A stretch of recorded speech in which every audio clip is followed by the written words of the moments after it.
എന്തെന്നാൽ തെറ്റ് ചെയ്യാതെ അവർക്ക് ഉറക്കം വരില്ല. ആരെയെങ്കിലും തട്ടി വീഴ്ത്തിയില്ലെങ്കിൽ അവർക്ക് നിദ്ര നഷ്ടപ്പെടും. ഒരാൾക്കിട്ടൊരു പണി വെച്ചില്ലെങ്കിൽ ഉറക്കം നഷ്ടപ്പെട്ടു പോകുന്ന ആൾക്കാരുണ്ടെന്ന് പറഞ്ഞാൽ നിങ്ങൾ വിശ്വസിക്കുക?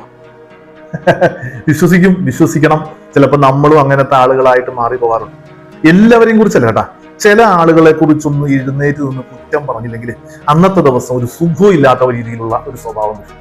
അവരോടുള്ള മാനസികമായ ഇഷ്ടക്കുറവിന്റെ പേരിലാണത്, അവരോടുള്ള എതിർപ്പുകളുടെ പേരിലാണ്. ശരിക്കും പറഞ്ഞാൽ അങ്ങനെ വരുമ്പോൾ നമ്മളുടെ ക്വാളിറ്റിയും നമ്മളുടെ സ്വഭാവമാണ് ഇങ്ങനെ നഷ്ടപ്പെട്ടു പോയിക്കൊണ്ടിരിക്കുന്നത് നമ്മൾ തിരിച്ചറിയാൻ പറ്റും. ഞാൻ ഈ പറയാറുണ്ടല്ല, വേറെ ആരെങ്കിലും കുറിച്ചല്ല, ഞാൻ എന്നെ കുറിച്ചാണ് പറഞ്ഞേക്കണേ. ചില ആൾക്കാരെ കുറിച്ച് ചില സമയങ്ങളിൽ ഒരു കുറ്റം പറഞ്ഞില്ലെങ്കിൽ ആ ദിവസം എല്ലാ ദിവസവും ചിലപ്പോൾ കുറ്റം പറയാറുണ്ട്. കാരണം എന്താ, അത് അങ്ങനെ അവരോട് അത്ര അകന്നുപോയി, അവരോട് അത്ര ഇഷ്ടമല്ലാണ്ടായി.